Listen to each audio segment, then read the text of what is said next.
উফ মা, কতবার বলবো আমি তোমার বান্ধবীর মেয়েকে বিয়ে করব না? কানে কি একদম যাচ্ছে না কথাগুলো? বারবার কেন একই বিষয় নিয়ে জোর করছো? আমার কি নিজের কোনো পছন্দ অপছন্দ নেই? তা তোর না করার কারণটা কি সেটা আগে আমাকে বুঝিয়ে বলবি তো? মায়াকে তুই ভালো করে দেখেছিস কখনো? কত সুন্দর একটা মেয়ে, যেমন ডাগর ডাগর চোখ, তেমন আপেলের মতো গাল, হাসলে গালে টোল পড়ে, একদম মিষ্টি একটা মেয়ে সে। আর তুই বলছিস বিয়ে করবি না? জানিস কত ছেলে ওর জন্য পাগল হয়ে রাস্তার মোড়ে দাঁড়িয়ে থাকে? সে যারা পাগল হয়েছে তাদের পাবনায় পাঠাও, তাতে আমার কি? ওই পাগলদের মিছিলে আমাকে কেন টানছো? আর তোমার ওই মিষ্টি মেয়েকে আমি হাড়ে হাড়ে চিনি মা। আমাকে একদম নতুন করে চেনাতে হবে না। আমি মায়াকে কোনোদিনও বিয়ে করব না, ব্যাস, এটাই আমার শেষ কথা। কেন রে, বিয়ে করবি না কেন? সমস্যাটা ঠিক কোথায় তোর? মেয়ের বাবা কত বড় লোক দেখছিস, অঢেল সম্পত্তি, মেয়ে সুন্দরী, আমার প্রিয় বান্ধবীর আদরের মেয়ে, সব দিক থেকে আমাদের রাজপুত্রের সাথে মানাবে। আমি তো ওদের বাড়িতে কথা দিয়ে ফেলেছি, এখন মান সম্মান ডুবাবি নাকি আমার? তুমি কোনোদিনও আমার মনের কথা বুঝবে না মা। তুমি খালি পড়ে আছো টাকা পয়সার রূপ নিয়ে। আসল সমস্যা কি সেটা কি তুমি ভেবে দেখেছো? সে আমার সিনিয়র মা। আমি কি শেষে খেয়ে দিয়ে কাজ না পেয়ে নিজের সিনিয়রকে বিয়ে করে ঘর সংসার করব? দেশে কি কচি মেয়ের আকাল পড়েছে? তাছাড়া সে আমার থেকে হাইটে অতি শর্ট। মানুষজন কি বলবে? সে 4 ফুট 8 ইঞ্চি মেয়ে, আমি 6 ফুটের ছেলে। সবাই হাসাহাসি করবে। আমি এই বিয়ে করতে পারবো না মা। তার উপর আমার ভার্সিটিরও 2 বছরের সিনিয়র সে। সবচেয়ে বড় কথা, ওই সিনিয়র শট বেটে অহংকারী বজ্জাত মেয়ে আমাকে আদৌ পছন্দ করবে কি না তার কোনো গ্যারান্টি নেই। তুমি আসো আমাকে রাজি করাতে। যাও তো এখান থেকে, নিজের কাজ করো। না থাক, আমিই যাচ্ছি। এই বাড়িতে থাকলে আমার মাথা ঠিক থাকবে না। প্রিন্স রাগে গজগজ করতে করতে বাড়ি থেকে বেরিয়ে রাস্তায় নেমে আসে। ওদিকে মায়া নিজের ঘরের সোফায় গাল ফুলিয়ে বসে আছে। তার মেজাজ খুবই খারাপ। সোফায় বসে বাচ্চাদের মতো করে পা দোলাচ্ছে সে। তার মা মিনি বেগম দরজার কাছে দাঁড়িয়ে কপাল কুঁচকে মেয়ের এই অবাধ্যতা দেখছে। তিনি এগিয়ে এসে মায়াকে বলেন, কি রে মায়া, তোর কানে কি আমার কোনো কথাই যাচ্ছে না? কতবার বলবো ঝটপট রেডি হয়ে নে, তোকে দেখতে আসবে আজ। দেখ, আমার জানের জান বান্ধবীর ছেলের সাথে তোর বিয়ে দিচ্ছি। সাইমা অনেক ভালো মানুষ, তুই ওখানে গেলে রাজরানীর মতো থাকবি, কোনো অভাব হবে না তোর। আরে মা, আজ কয়দিন ধরে তুমি একই ঘ্যানঘানানি কেন করে যাচ্ছ? আমি কি বলেছি তোমাকে বিয়ে করব? ওই বাদর বজ্জাত বেয়াদব ছেলেকে আমি কোনো জন্মেও বিয়ে করব না। ওর নাম শুনলে আমার পিত্তি জ্বলে যায়। কেন রে, বিয়ে করবি না কেন? তোর সমস্যাটা কোথায় ঠিক আমাকে বুঝিয়ে বলবি তো? ছেলে দেখতে রাজপুত্তর, মাশাল্লাহ বড় বিজনেস সামলাই, শুধু বয়সে তোর থেকে মাত্র 2 বছরের জুনিয়র। তাতে কি হয়েছে? তোর পাশে দাঁড়ালে সেটা বোঝাই যাবে না, তোকে তো আরও ছোট দেখাবে। দেখ মা, ভালো ছেলে নাকি ঘোড়ার ডিম। ও একটা ফালতু, অসহ্য আর অহংকারী ছেলে।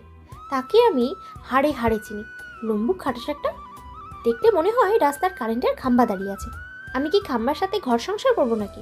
আমি ওকে বিয়ে করতে পারবো না, ব্যাস।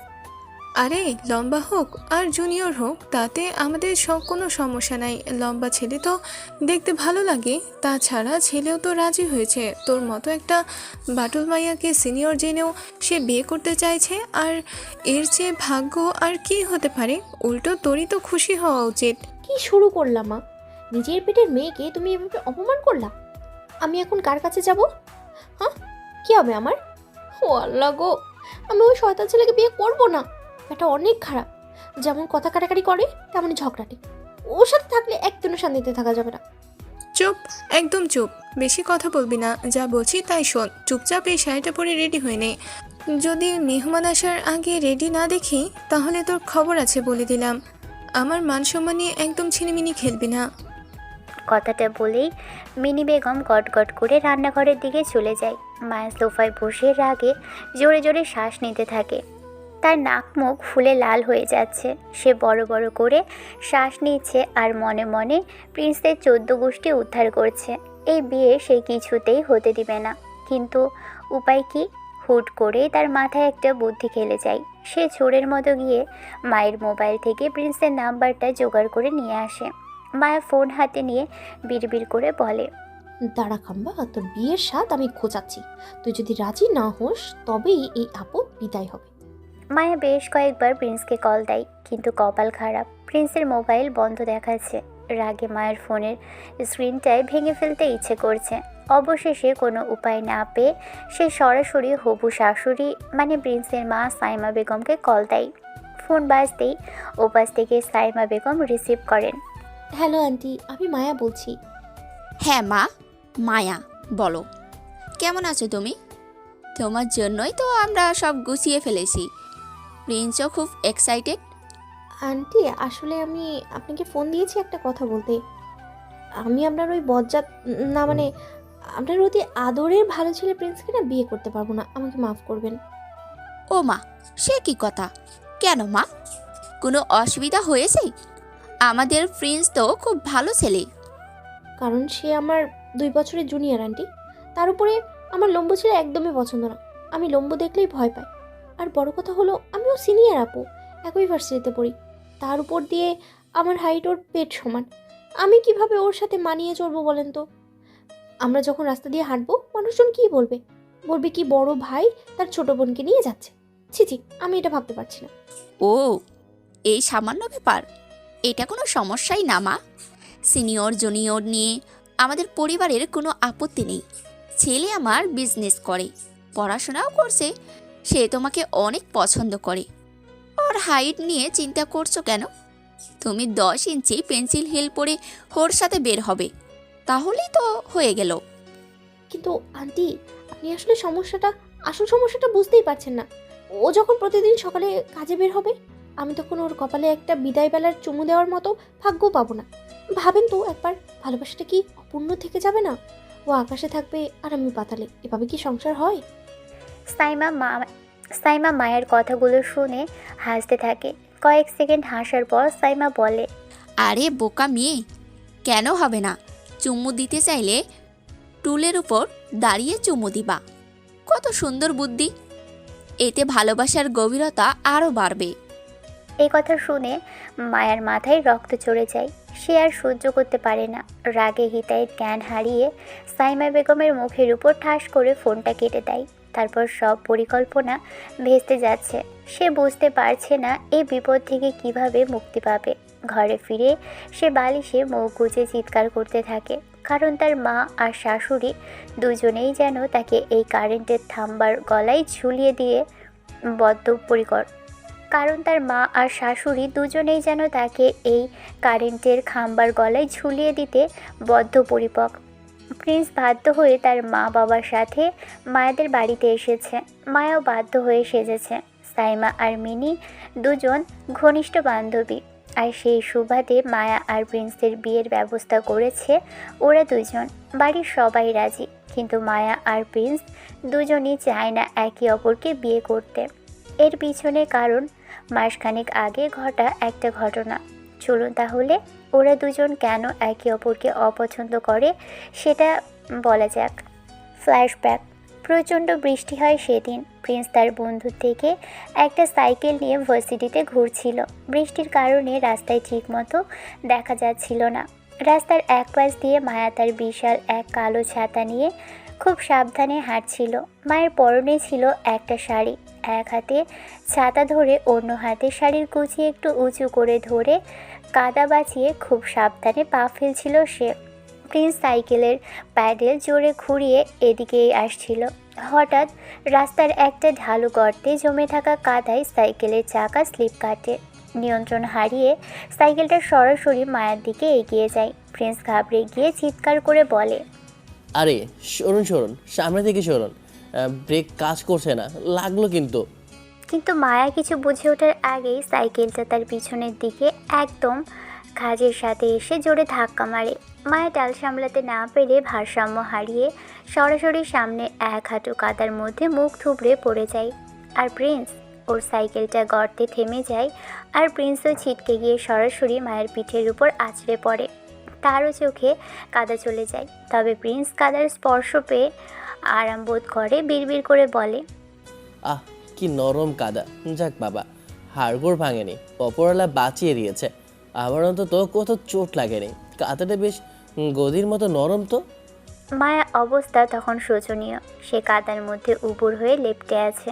নাক, চোখের ভিতর, মুখের ভিতর কাদা ঢুকে একাকার অবস্থা। কথা বলতে গেলেই কাদা পেটে চলে যাবে, তাই সে শুধু গোঙানির মতো শব্দ করতে থাকে। প্রিন্সের চোখেও কাদা লেগেছে, তাই সে কিছুই দেখতে পাচ্ছে না। প্রিন্স অবাক হয়ে নিজের মনেই বলে, কি ব্যাপার, কাদা আবার কথা বলছে নাকি? শব্দ হচ্ছে কেন? কাদা কি জীবন্ত নাকি ভাই? বাহ, হেব্বি তো কাণ্ড। মায়া আর ধৈর্য ধরতে পারে না। সে ঝাড়া দিয়ে প্রিন্সকে উপর থেকে সরিয়ে দিয়ে কোনো মতে মুখ তুলে চিৎকার করে ওঠে, কোন হারামির বাচ্চা রে এটা? চোখ কি তোর প্যান্টের ভিতরে থাকে? ওর বলছি আমার উপর থেকে। শয়তান কানা, সামনে দেখতে পাস না? আমার গায়ের উপর থেকে ওঠ আগে, জানোয়ার কথাকার। আমি কি কাদা? আমি একটা রক্ত মাংসের মানুষ, তোর কোনো শোবার গদি না। ওর বলছি। কি অসভ্য রে বাবা, কি ভারী মানুষ। আমার আমার পিঠ কি তোর বাপের খাট? প্রিন্স তড়িঘড়ি করে লাফ দিয়ে ওঠে। সে বুঝতে পারে সে আসলে কাদার উপর নয়, একটা মেয়ের উপর শুয়েছিল। মায়া রাগে কাঁপতে কাঁপতে হাতড়ে তার ব্যাগ থেকে পানির বোতল বের করে চোখে মুখে ঝাপটা দেয়। প্রিন্স তখনও চোখে কাদা নিয়ে অন্ধের মতো হাতড়াচ্ছে। অতি কষ্টে এক পলক চোখ মেলে দেখে সামনে দাঁড়ানো মেয়েটার হাতে পানির বোতল। প্রিন্স ছো মেরে পানির বোতলটা কেড়ে নেয়। মায়া চিৎকার করে বলে, এই আমার বোতল ছাড় বলছি, লম্পট কথাকার। কত বড় সাহস তোর? প্রিন্স নিজের চোখে পানির বোতল দিয়ে ছিটিয়ে একটু পরিষ্কার হতেই সামনের দিকে তাকায়। সামনে কাদা মাখা এক মূর্তিকে দেখে সে একদম ভিমরি খাওয়ার দশা। প্রিন্স এক হাত পিছিয়ে গিয়ে আটকে উঠে বলে, ও মাগো, লা হাওলা ওয়ালা কুয়াতা ইল্লা বিল্লাহ, ইয়া আল্লাহ, এটা আমি কি দেখছি? কি রে, এমন মুখ করেছিস কেন বাদর ছেলে? আমাকে দেখে কি ডাইনি মনে হচ্ছে তোর? না মানে চোখের সামনে ভর দুপুরে এমন বৃষ্টি পেতনি দেখলে তো যে কোনো ইমানদার বান্দার ভয় পাওয়ারই কথা, তাই একটু আল্লাহ বিল্লাহ করছি। আপনি কি সত্যি মানুষ নাকি পেতাত্তা? ফাইজলামি করিস আমার সাথে, হারামির বাচ্চা? চোখে দেখতে পাস না কেন? পেছন থেকে এসে ধাক্কা দিলি কেন? আমার দামি শাড়িটার কি অবস্থা করেছিস দেখ। এটা পরিষ্কার করতে তোর বাবার সম্পত্তি বিক্রি করতে হবে। দেখুন মহিলা, আপনাকে আমি চিনি না, আর তুই টুকারি করবেন না একদম। আমি কি আপনার বাড়ির চাকর নাকি? আর শোনেন, আমি ইচ্ছে করে ধাক্কাটা দিইনি, তাই ভদ্রতার খাতিরে সরি বললাম। তবে নিজেই ইয়া বড় এক ছাতা নিয়ে ঠ্যাং ঠ্যাং করে মাঝ রাস্তা দিয়ে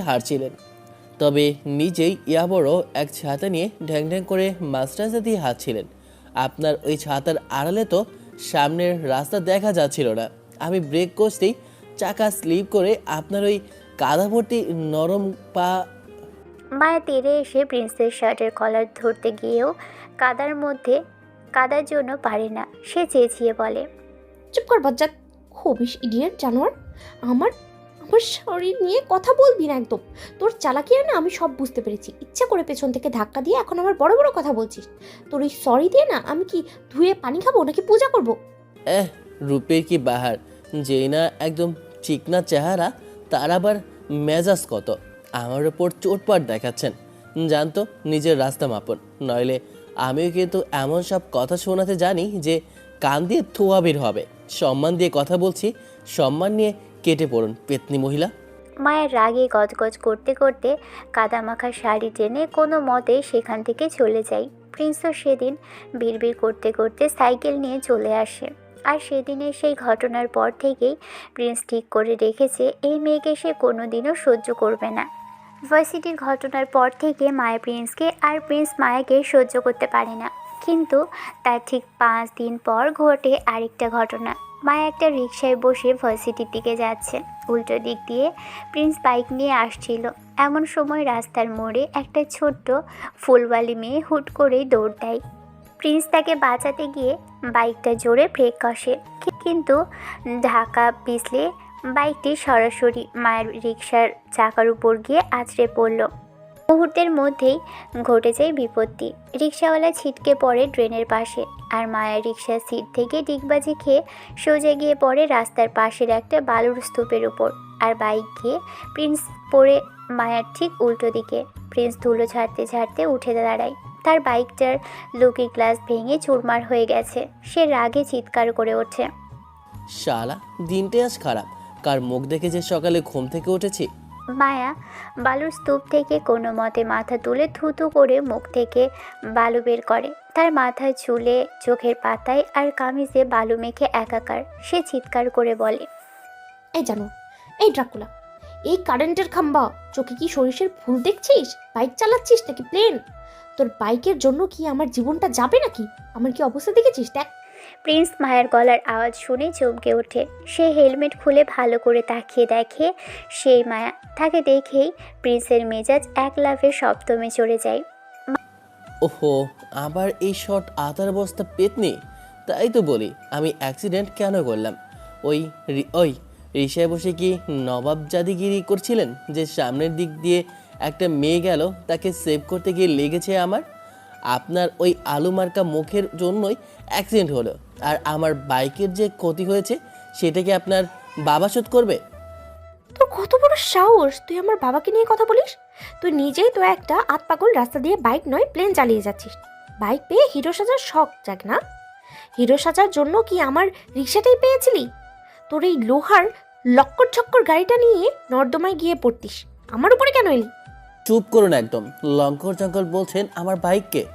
আপনাকে কি আমি দাওয়াত দিয়ে এনেছিলাম ধাক্কা খাওয়ার জন্য? তবে আপনার মতো মোটকু মহিলা রিক্সায় থাকলে তো রিক্সা এমনিতে ব্রেক করলে উল্টে যাবে। রিক্সাওয়ালা বেচারা তো আপনার ভারী উল্টে পড়ে গেছে। কি আমাকে মোটকো বললি? আই লম্বা লগি, নিজের চেহারা আয়নায় দেখেছিস? শুকনো পাটকা একটা। মনে হয় 7 দিন ধরে ভাত খাস না। আমার ফিগার নিয়ে কথা বলার সাহস পাস কোথায় তুই? তুই তো একটা অসভ্য ইতর, ছোট লোক। তোর মা তোকে এই শিক্ষা দিয়েছে? মানুষের গায়ে গাড়ি তুলে দিয়ে আবার মুখে মুখে তর্ক করছিস? খবরদার, আমার মা নিয়ে একটা কথা বলবি না। পাল্টু একটা, খালি ঝগড়া করিস। তুই একটা আস্ত চাকরুটে রাক্ষসী। তুই তো একটা লম্বা বাস। ইচ্ছে করে তোর মতো একটা বেদব ছেলেকে আমি আমার পায়ের জুতা দিয়ে পেটাতে চাই। আরে যা, তোর মতো বাটুল মেয়ের সাথে আমি ফাইট করব? জুতো মারার জন্য তোকে টুলে উঠে দাঁড়াতে হবে। তোর তো হাইটই নেই। আমার পাশে দাঁড়ালে তোকে মনে হবে আমার পকেটে থাকায় একটা ছোট রুমাল। কি বিচ্ছিরি অবস্থা হবে ভাবলে আমার এখনই বমি আসে। হারামজাদা, তুই আমার হাইট নিয়ে খোঁচা দিচ্ছিস? তোর লম্বা দিয়ে কি লাভ হয়েছে? মাথায় তো গোবরই ভরা। বুদ্ধি থাকলে কি কেউ এভাবে ব্রেক ধরে? তুই একটা আস্ত কথা। তোকে তো চিড়িয়াখানায় রাখা উচিত ছিল। মানুষ তোকে দেখলে হাসাহাসি করবে। মানুষ আমাকে দেখলে সেলুট দেয় বুঝলি, আর তোকে দেখলে মানুষ চকলেট দিতে চাইবে, যেই না চেহারা ভাবে মহারানী। তুই জানিস আমার পিছনে কত ছেলে লাইন দিয়ে থাকে? তারা কত স্মার্ট, কত ভদ্র, আর তুই তো একটা গুন্ডা। উরে বাপরে, পেতনি মহারানী। শোন, তোকে দেখলে আমার অ্যালার্জি হয়। তুই একটা বিরক্তিকর ভাইরাস। তোকে দেখলে আমার ফোনের নেটওয়ার্কও চলে যাবে। আমি ভাইরাস হলে তুই অচল মোবাইল। তুই কি ভেবেছিস আমি তোর অপমান সহ্য করব? তুই তো একটা 3rd ক্লাস লুচ্চা। এই, মুখ সামলে কথা বল। লুচ্চা বলছিস কাকে? তোকে ধাক্কা দিয়েছি তো কি হয়েছে? সামান্য বালুতে পড়েছিস, মরে তো যাসনি। বেশি ন্যাকামি করিস না তো। তোর মতো শক্ত জানের মেয়েদের সহজে কিছু হয় না। তোরা তো মরা পর্যন্ত ঝগড়া চালিয়ে যাবি। আমি ন্যাকামি করছি? আমার গায়ে হাতের ব্যথা হয়েছে, আমার জামা নষ্ট হয়েছে, আর তুই বলছিস ন্যাকামি? তুই একটা হৃদয়হীন কসাই। তোকে যদি আমি পাই না সুযোগে, একদম চিবিয়ে খেয়ে ফেলবো। আয় না, খেয়ে দেখ, হজম করতে পারবি না। তোর পেটে তো এমনিতেই বিষ ভরা। আমার মাংস খেলে হজমও হতে পারে। যা এখান থেকে, নিজের চেহারা বালু দিয়ে আরো ভালোভাবে করে মেখে পারি যা। তোর কপালে অনেক দুঃখ আছে রে শয়তান। তুই যে আজ কি ভুল করলি তুই জানিস না। আমি মায়া, আমাকে চিনে রাখ, তোকে আমি উচিত শিক্ষা দেব। চিনে রেখেছি রে ভাই, চিনে রেখেছি। তোকে ভোলার সাধ্য কার আছে? একবার দেখলে 7 রাত স্বপ্ন দেখে মানুষ চমকে ওঠে। তোর মতো আপদ যত দূরে থাকে ততই মঙ্গল। মায়ের রাগে মাটিতে পা আছড়ে গজগজ করতে করতে আরেকটা রিক্সা খুঁজতে থাকে, আর প্রিন্স তার বাইকটা টেনে তুলে স্টার্ট দেয়। সন্ধ্যার সময় মায়াদের বাড়ির কলিং বেল বেজে ওঠে। মিনি বেগম দ্রুত এসে দরজা খুলে দেন। সামনে দাঁড়িয়ে আছেন সাইমা, তার স্বামী এবং তাদের একমাত্র ছেলে প্রিন্স। সাইমা প্রিন্সকে অনেক বুঝিয়ে সুঝিয়ে আর এক প্রকার জোর করে আজ এখানে নিয়ে এসেছে। ওদের যখন বিয়ের কথা ওঠে তখন প্রিন্স আর মায়া একে অপরের ছবি দেখানো হয়। দুজনকে চিনতেও পারে। ওদিকে মায়াও আজ সেজেছে, যদিও সে নিজের ইচ্ছেতে সাজেনি, তাকে রীতিমতো ধমক দিয়ে সাজানো হয়েছে। কারণ প্রিন্সকে সে ছবিতে দেখার পর থেকেই সেই কাদা মাখার অ্যাক্সিডেন্টের ঝামেলার কথা মনে পড়ছিল। তাই প্রিন্সকে সে কোনোভাবেই বিয়ে করতে রাজি নয়। সবাই ড্রয়িং রুমে বসে আছে। মায়াকে ঘর থেকে বাইরে আনা হয়। দুজন দুজনের দিকে এক পলক তাকিয়ে দ্রুত চোখ সরিয়ে নিল। মায়াকে মেরুন রঙের শাড়িতে আজ দারুণ লাগছে, আর প্রিন্সকেও মেরুন পাঞ্জাবিতে বেশ মানিয়েছে। দুজনের পোশাকেও রং কাকতালীয়ভাবে মিলে গেছে। মায়া মেরুন শাড়ি আর প্রিন্স মেরুন পাঞ্জাবি পরেছে। মাঝে মধ্যে দুজনের চোখাচোখি হচ্ছে, আর ভিতরে ভিতরে রাগের আগুন জ্বলছে। এমন সময় সাইমা বেগম কথা শুরু করে। মিনি, তোর মেয়েকে তো আগেই দেখেছি, নতুন করে আর এত দেখার বা ঘোরানোর দরকার নেই। সব কিছুই তো আমাদের জানাশোনা। এখন কাজের কথাই আসি, কি বলিস? হ্যাঁ সাইমা, তুই ঠিকই বলেছিস। তবে দুজনে গিয়ে আলাদাভাবে একটু কথা বলতে দিবি, মানে যদি কিছু বলার থাকে। না না, তার একদম দরকার নেই। তুই যদি চাস তাহলে এই মুহূর্তেই ওদের বিয়ে দিয়ে দেব। বড় করে অনুষ্ঠান দরকার হলে 2 দিন পরে করা যাবে, কিন্তু আমার মনে হচ্ছে দুজন দুজনকে খুব বেশি পছন্দ করে ফেলেছে, তাই বিয়েটা আজই হবে। হ্যাঁ, তুই একদম ঠিক বলেছিস। শুভ শুভ কাজে দেরি করতে নেই। কি? কিন্তু মা, আমি তো কিছু কথা বলতে চেয়েছিলাম। মা, আগে শোনো আমার কথা। আমি এখন বিয়ে আজই করতে। চুপ, কোনো কথা না। কাজী সাহেবকে আসতে বলেছিলাম, তিনি এসে গেছে। হ্যাঁ মায়া, একদম চুপ। বড়দের কথার ওপর কোনো কথা বলবি না এখন। তোমরা যে কি শুরু করেছো কিছুই বুঝতে পারছি না। এভাবে হুট করে বিয়ে হয় নাকি? কেউ আর কোনো কথা শোনে না। কাজী সাহেব চলে আসেন। এরপর দ্রুত বিয়ে পড়ানোর কাজ শুরু হয়। কবুল বলার পর সবাই একসাথে খেতে বসে। তখন মায়া প্রিন্সকে ভালো করে দেখে। ওর চোখ দিয়ে যেন আগুন ঝরছে। মায়া ও প্রিন্সকে জোর করে রাজি করানো হয়েছে বিয়েতে। কেউ জানে না আজ তাদের কপালে কি দুর্গতি আছে। রাত 10:30টায় মায়া তার শ্বশুরবাড়ি পৌঁছয়। ফ্রেশ হয়ে মায়া রুমে আসতেই দেখে তার সেই আখাম্বা বর প্রিন্স ঘরে ঢুকে তাকে আপাদমস্তক খুঁটিয়ে দেখছে। প্রিন্সের চোখে মুখে তীব্র বিরক্তি। শোনেন মায়া আপু, শর্ট মেয়েদের ব্যাপারে আমার জন্মগত অ্যালার্জি আছে, আর আপনি হচ্ছেন আমার সেই শর্ট বউ। আপনি এখন আমার জন্য একটা জীবন্ত মহা অ্যালার্জি হয়ে দাঁড়িয়েছেন। তবে মনকে বুঝ দিয়েও রাখতে পারতাম যদি না আপনি মহা ঝগড়ে না হতেন। ওরে আমার অ্যালার্জি রে! জেনে শুনে বিয়ে কেন করেছো শুটি? না করলেই তো পারতে। কেউ কি গলায় ছুরি ধরেছিল তোমার? যত সব আজাইরে কথা। আর আমি একা ঝগড়া করি মনে হয়?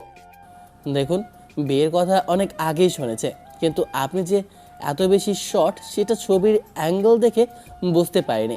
সামনাসামনি তো দেখছি আপনি একদম পেন্সিল ব্যাটারি। তবে আমার মা তার বান্ধবীর মেয়ের সাথে বিয়ে ঠিক করেছে। আগে জানলে আপনার সাথে বিয়ে পিড়িতে বসার ইচ্ছাটাই হতো না আমার। তাহলে বিয়ে করলে কেন? আজব তো। আমি তো জানতামই না যে আজই আমাদের বিয়ে হয়ে যাবে। আমি তো পরিস্থিতির শিকার হয়ে তোমার মতো এক লগের সাথে আটকা পড়লাম। তোমার লজ্জা করে না জুনিয়র হয়ে সিনিয়রকে এভাবে কথা শোনাতে? তাছাড়া তোমাকে আমি চিনি, গায়ে পড়ে এসে ঝগড়া করো। অসভ্য ছেলে, শেষমেশ বিয়ে করতে হয়েছে। আপনি তো খুব ইন্টেলিজেন্ট গার্ল সাজছেন। ছেলে দেখতে সুন্দর, বড় বিজনেস আছে, এসব ভেবেই তো আপনি মনে মনে গদগদ হয়ে রাজি হয়েছেন। তাই তো রাস্তায় অত ঝগড়া ঝামেলার পর আমি আপনার 2 বছরের জুনিয়র যেন আপনি বিয়ে সাজে বসে থাকলেন। নিজের হাইটটা একবার আয়নায় দেখেন তো, আমাকে ছাড়াই আপনি কি কত খাটো লাগে। মুখ সামলে কথা বলো। আমি আমাদের সেই ঝগড়া এখনো ভুলিনি। তোমার মতো এমন বেদবার অহংকারী ছেলের সাথে বিয়ে করার বিন্দুমাত্র ইচ্ছে আমার ছিল না। আমি এই বিয়ে আটকাতে অনেক চেষ্টা করেছি, এমনকি তোমার আম্মুকেও ফোন দিয়েছিলাম, কিন্তু কোনো কাজই হয়নি। তোমার এতে অ্যালার্জি থাকলে বিয়ে করার কি দরকার ছিল ভাই? নিজের মাকে বলতেই পারতে কথাটা। আমি আমার মায়ের মুখের ওপর কোনো কথা বলতে পারি না, এইটাই আমার নীতি। তা আপনি তো মহারানী, অনেক তেজ আপনার কথাবার্তার। আপনি নিজের মাকে কেন বলেননি যে এই লম্বা খাম্বাকে আপনি বিয়ে করবেন না? মায়ের উপরে যদি তুমি কথা বলতে নাই পারো, তাহলে এখন আমাকে এইসব কথা শোনাচ্ছ কেন? আর তোমার মা তো আমি আগেই দেখেছিলেন, তিনি কেন একটা শর্ট মেয়ের সাথে নিজের খাম্বা মার্কা জুনিয়র ছেলের বিয়ে দিয়ে গেলেন? আর আমিও আমার মায়ের উপরে কথা বলতে পারিনি বলেই আজ তোমার এই বিচ্ছিরি বকাবকানিটা শুনছি আমি। সলি সুবিধাবাদী ঠিকই, সে এখন বিয়ের সুযোগ নিয়ে আমার বাড়িতে ঢুকেছে। আর এখন আমার সামনে সাধু যাচ্ছে, বড় মানুষের মতো কথা বলছেন, অথচ সুযোগ বুঝে ঠিকই বিয়েটা করে নিলেন। এই, একদম ঝগড়া করবে না বলে দিচ্ছি। ছোটর মানুষ তুমি, বুঝছো? ছোটদের মতোই থাকবে। আমার সাথে বেশি পক করবে না একদম। খালি লম্বু হয়েছ খাম্বার মতো, মাথায় একটু গোবর ছাড়া বুদ্ধি হয়নি তোমার। আরে আরে, নিজের মুখটা সামলান আগে। ঝগড়াটা শুরু করেছেন আপনি, আমি আপনার কথায় তাল দেব না তো কি এখন আপনাকে মাথায় নিয়ে নাচবো? আমি কি আপনার চাকর নাকি? তুমি কি করবে আমি জানি না। আমি এখন শুভ, আমার খুব ঘুম পাচ্ছে। সারাদিন এই নাটকে আমি টাক। আমার শরীরের ভেতরে রাগে আগুন চলছে, আর আপনাকে আমি আরামে ঘুমাতে দেব? এত সহজ নয় সব কিছু মায়া। তোমার জন্য বাসরাত মানেই কি শুধু ঘুম? তাহলে কি এখন ফায়ার সার্ভিস ডাকবো? তোমার ওই ফালতু আগুন নেভাতে হবে তো। অনেক তেজ বেড়েছে তোমার না? জুনিয়র হয়ে সিনিয়রের সাথে পাল্লা দিচ্ছ। যা খুশি করেন আপনি, আমি আপনাকে কিছুতেই আমার বউ হিসাবে মেনে নিতে পারবো না। ব্যাস, এটাই আমার শেষ কথা। আপনি আমার কাছে শুধু একটা আপদ। মেনে নিতে না পারলে তাহলে ডিভোর্স দিয়ে দাও, এখনই দিয়ে দাও। হ্যাঁ, আপদ বিদায় হোক তোমার জীবন থেকে। ডিভোর্স দেওয়ার জন্য কি আমি আপনাকে এত টাকা খরচ করে বিয়ে করেছি? টাকা পয়সা কি আমার রাস্তার ধুলো যে আজ বিয়ে করে কাল ডিভোর্স দেব? তাহলে কি সারা জীবন শুধু ঝগড়া করার জন্য বিয়ে করেছো? এটি তোমার জীবনের একমাত্র লক্ষ্য? না, বললাম তো আপনার সাথে আমার বোঝাপড়া আছে। এখন আপনাকে আমি জ্বালিয়ে পুড়িয়ে ছড়খাড় করব। সারা জীবন আমার কথার খোঁচা শুনতে হবে আপনাকে। ছাড়তেও চাও না, আবার মানতেও চাও না। একটা সিদ্ধান্ত তো আসতে হবে আমাদের, নাকি এভাবেই রাত পার হবে? তো বিয়ের রাতেই ডিভোর্স চাইছেন? আপনি তো বেশ লক্ষ্মী আর গুণবতী মেয়ে দেখছি, শ্বশুর বাড়িতে এসেই সংসার ভাঙার বুদ্ধি করছেন। দেখো প্রিন্স, আমার দিক থেকে কোনো অসুবিধা নেই। তুমি তো বারবারই আমাকে খাটো বলেই অপমান করছো। আমি কি ইচ্ছে করে খাটো হয়েছে? আর তাছাড়া ঝগড়া ঝামেলা ছিল, কিন্তু এখন তো আমরা একটা সম্পর্কের ভিতরে আছি নাকি? তাহলে কি করব? প্রশংসা করব আপনার মতো একটা ঝগড়িটা বাইট্টা মেয়েকে? নিজের হাইটটা তো একবার আয়নায় দেখবেন। মানুষ তো হাসাহাসি করবে আমাকে দেখলে যে আমি আপনার মতো এক বাটুলকে বিয়ে করেছি। লোকে বলবে এটা বউ নাকি ছোট বোন। দেখো, আজ এর কথা শোনাবে না। আমি অনেক চেষ্টা করেছি বিয়ে আটকাতে, কিন্তু পারিনি। যদি আমার কোনো বয়ফ্রেন্ড থাকতো তবে অবশ্যই আমি তার সাথে পালিয়ে যেতাম তোমার কপালে ঝাড়ু দিই। তোমার কোনো গার্লফ্রেন্ড ছিল না? লম্বা করে ক্যাটরিনা কাইফ মার্কা কাউকে কি জোগাড় করতে পারোনি? ছিল, ইভেন এখনও আছে। সে পুরো ক্যাটরিনা কাইফের মতো দেখতে। তার হাইট হচ্ছে 5 ফুট 5 ইঞ্চি, একদম পারফেক্ট ফিগার। আপনার মতো এমন আলুর বস্তা না সে। আবারও আমাকে অপমান করছো। তুমি ঠিক কি চাচ্ছ? আমি কি নিজেই তোমাকে ছেড়ে চলে যাব কাল সকালে? যদি বলি হ্যাঁ, আমি ঠিক সেটাই চাই। আপনি নিজে থেকেই চলে যান। ওকে, তোমার আব্বা আমাকে সময় মতো বলে তারপর একটা চূড়ান্ত সিদ্ধান্তে আসা যাক। তাদের সামনেই আমি সব বলবো। ওকে, ডান, সেটাই ভালো হবে। যতদিন বলতে না পারছো ততদিন পর্যন্ত শুধু ঝগড়ায় চলবে আমাদের। মায়া আর কোনো কথা না বলে নিজের ব্যাগ থেকে হেডফোন বের করে কানে দেয়। সে জোরে জোরে গান শুনতে থাকে। এরকম কিছু একটা ঘটতে পারে ভেবে সে সারা দিন নিজেকে মানসিকভাবে প্রস্তুত করে রেখেছে, যাতে এখন মনে কষ্ট না হয়। প্রিন্স চিৎকার করে বলতে থাকে, এই যে হ্যালো, কথা শেষ হয়নি আমার। আমি কোথায় শোবো সেটা তো বললেন না। চিল্লাচ্ছ কেন? মাথা কি একদম গেছে তোমার? আরে মাথায় তুলছো কেন? 4বার বলেছি কথাটা। কানে হেডফোন গুঁজে বসে আছেন কেন? আমার কথা কি আপনার কানে যায় না? আমার পাশে ঘুমাও। বিছানা তো অনেক বড়। ভয় পাচ্ছ নাকি যে আমি তোমাকে খেয়ে ফেলবো? ইম্পসিবল। আপনার পাশে ঘুমানো আমার পক্ষে কোনোদিনও সম্ভব না। ঘৃণা করে আমার। তাহলে ওয়াশরুমে গিয়ে ঘুমাও। সেখানে বেশ ঠান্ডা আছে। তোমার ওই গরম মেজাজটাও অত্যন্ত ঠান্ডা হবে। যাও, নিজে আসো, যাও। বেশি কথা বলবেন না মায়া আপু। মনে রাখবেন এটা আমার বাড়ি, আমার ঘর। আমি এখন এই বাড়ির বিবাহিত বউ। আমারও এই ঘরের সমান অধিকার আছে, বুঝেছো খাম্বা সাহেব?